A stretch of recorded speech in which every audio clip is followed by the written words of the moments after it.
her weddings. She helps out with mine.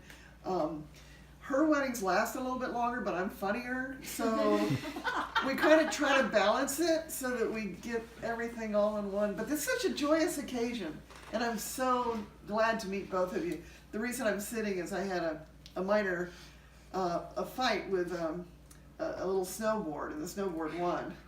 Okay, that's a lie. I just had back trouble. So anyway, I am honored, and thank you guys so much for choosing us. I'd like to just open this real quickly with a quote from George Eliot. What greater thing is there for two human souls rather to feel that they are joined together to strengthen each other in all labor, to minister to each other in all sorrow, to share with each other in all gladness, to be one with each other in the silent, unspoken memories. I love that quote, so thank you for sharing that with me. I'd like to share a few stories with you. They'll only last a couple hours, okay? So don't... Somebody just said, I'm fired. I don't know. I do a lot of vow renewals. I've been doing this a long time. I think this might be my 333rd marriage. Wedding. And I love love. And I love doing vow renewals. People have been married 10 years, 20 years, 30 years. I did a vow renewal for a couple of them married 75 years. Oh, that's so sweet. And so I asked them, give me some hints as to why something lasted so long. I want to pass it on to my old newlyweds. And so this couple have been married 75 years. I asked Ralph, I said, Ralph, now he's 92 at the time, what makes for a good marriage? And he goes, well, Peggy, I'll tell you what, sometimes we do raise our voices, but it's not because we're mad, it's because we can't hear. I asked for Jeannie. I said, Jeannie, she goes, well, let me tell a story. She says, we're 3 weeks into the wedding, into the marriage, and she says, I'm slicing a tomato for the salad. And in comes Ralph saying, what are you doing? I'm obviously slicing a tomato. Well, that's not how you slice a tomato. Let me show you the right way to slice a tomato. Grabs it, slices it, and of course she's in her kitchen. She's not happy. She grabs another tomato and she goes, you're not slicing it right. Let me show you the perfect way to slice it. And she starts slicing it. Well, they got into a bubble. They wouldn't call it an argument. They called it a bubble. And they were like this, arms crossed for like 4 hours, and they wouldn't talk to each other over how to slice a tomato. And finally, one of them looked at the other and said, what are we doing? We're arguing over how to slice a tomato. And little Jeannie says, well, you know what it is. It's that 26-letter word called ego. And she says, we decided right then and there, 3 weeks into our marriage, after the tomato debacle, that we would never, ever, ever let ego get in the way of any moment of our marriage. And they, up until just recently, they used that term every time it started to slide into ego, because it's so easy to do. The reason I'm tearing up is he just recently passed away after 77 years of marriage. So they decided, ego. We all want things our own way because we do them perfectly. We learned that in the service, right? Yeah. My parents were both in the Marine Corps. I learned to march before I learned to walk, so I saw the service here. Anyway, so when we think that somebody's doing it another way, a different way, it doesn't mean it's the right way. It's just a different way, and that we should let it go. I find this is hard for me in the kitchen because I have a certain way to do things in the kitchen. Somebody comes in, they start doing something different. You know, recently it was putting the dishes in the dishwasher totally wrong. And I wanted to stop, and then I thought, oh, my sister-in-law's doing this. I should just, it's my ego. It's my way of doing things. And then I went, you know, she's doing a good job of that. I realized she's doing a better job than I do with it. So sometimes you learn from people doing something differently. So just kind of step back and don't let that ever interfere. Remember that some things are just so marginal you don't need to even discuss them. Don't even need to give it any thought. Another couple been married 21 years. They had 10 kids. All of them homeschooled. Oh. 2 of them special needs. He had his own job. He had his own career, his own business. So they, after 21 years, they barely were on the same page on anything. So they decided they needed to go back to the basics. They needed to start dating again, because it had been 21 years. They rarely went out on a date by themselves, and so they decided they started to date again. Not other people, themselves, okay, each other. So every Friday, to this day, now it's been, I think, 27 years, hasn't it, Susie? I think so. They've been together. That they go out on a date every single Friday, alone, not necessarily carrying all the family and everybody else, but alone, just to have a special date. And another couple decided they would have, to add to that, they would have a mystery ride for each other. Once a month, because this is like dating. Do you do this? No, it sounds fun. Yeah. Well, it depends. If like, don't always have a mystery ride with what you want to do. But sometimes, let's say that he likes to go horseback riding and you don't. Well, go ahead and go horseback riding. And make it a fun event that he doesn't even know about. Just pack his boots in the, throw them in the back of the truck or whatever, and off you go. And it's just, even if it's a lunch, anything, just say, come on, don't worry about where we're going, we're just going to go. Specialness in the marriage, keep it fresh. And I will also end on 3 things. So many people take people for granted, whether it's 2 weeks into the marriage, 22 years, 44 years. All of a sudden we forget to tell them 3 things. We forget to thank them for whatever. It could be, you put just the right amount of ice in my iced tea. Thank you, honey.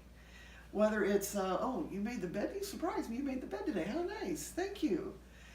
And then we forget to compliment each other. Remember when we were first dating, we always put our best foot forward, and we always dressed the way they wanted to. We went where they wanted to. We complimented them.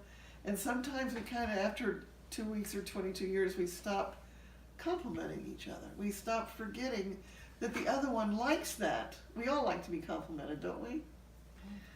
And then the other thing is, besides gratitude and the complimenting, is saying I love you. Oh, we say I love you. No, we say I love you. Do you? Do you look into each other's eyes every single day and say I love you? Or is it, love you babe, on the phone, hang up, or love you, gonna see you later, and a quick kiss? So before you go to bed and every morning when you wake up, those 3 things. Was I grateful to him or her? Did I say something of gratitude that I really believe in? Did I compliment this person?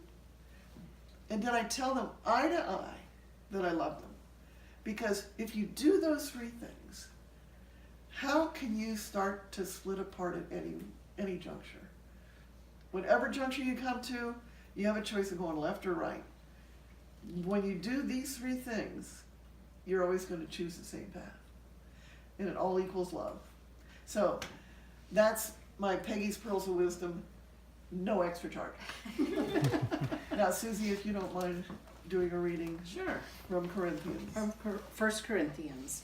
Love is patient, love is kind, it does not envy, it does not boast, and it is not proud. It does not dishonor others, it is not self-seeking, it is not easily angered, and it keeps no record of wrongs. Love does not delight in evil, but rejoices with the truth. It always protects, always trusts, always hopes, always preserves. Love never fails. Thank you. Well, let's get you hitched. If you two, can I borrow these for a little? You two face each other. Thank you. Joe, we're going to start with you. Do you promise to love this beautiful woman in good times and in bad, when life seems easy and when it seems hard, when love is simple and when it takes some effort? Do you always promise to cherish her and to hold her in highest regard? And do you promise these things to her today and all the days of your life? I do. And do you promise to love this handsome dude without reservation, comfort him in times of distress, encourage him to achieve all of his goals, laugh with him and cry with him, grow with him in mind and spirit, always be open with him, and cherish him for as long as you both shall live? I do. So for the wedding, we got rings here in this tree somewhere. Yes. Right here. Oh, how cute! I'm gonna borrow that sometime. Here, do you want all of them? No, I'll we take just- his. Okay. Okay. Susie usually you hold grabs these. them and she takes off and goes to the nearest door. Get more Okay, rings that if way. you step just back towards Susie a little bit. Okay, you go towards him. Hold him. I'll just. Joe, you're doing a great job. Go closer to him. There you go. Okay, as you put her ring, Do you want his? no, on her, Oh, I'm sorry. sorry, we're not doing it right. Yeah, there is no wrong. As you put this on her left hand, repeat after me. They're both on. Let this ring Let this ring be a symbol be a symbol of my promises to you of my promises to you and a reminder and a reminder of my devotion to you. of my devotion to you. I am honored to call you my wife. I am honored to call you my wife. And if you put this on his left hand and repeat after me. As a ring has no end, As a ring has no end, neither shall my love for you ever cease. neither will, neither will my love for you ever cease. I choose you I choose you to be my spouse to be my spouse this day this day and forevermore. and forevermore. Love each other from this day forward, and these will be the hands that you hold tomorrow, and the next day, and into the next decade. These are the hands that will work alongside yours as you build your life together. The hands that will touch you with love and tenderness through the years, and the hands that will comfort you like no others can. These are the hands that will hold you through grief, fear, and hardship. These are the hands that will wipe tears of joy and sorrow from your eyes, and the hands that will tenderly hold your children. These are the hands that will hold your family together, and that will give you strength when you need it. These are the hands that, when wrinkled and spotted with age, will still be reaching for yours. Susie, if you would go between them and put your hands on their joined hands. All right. I'd like to do a special. Join your hands, all four of them together after you stop crying. I know, right? We ask a special blessing on these joined hands, Lord. May they always be held by one another. Give them the strength to hold on during the storms and stress and occasional disillusionment. Jesus, keep them tender and gentle as they nurture each other in their wondrous love. Help these hands continue building a relationship founded in grace, rich in caring, and devoted in reaching for perfection. Lord, may this wonderful couple see their four hands as healers, protectors, shelters, and guides. It is now our honor on January 1st, 2019, to now officially call this couple married. Congratulations, you may smooch.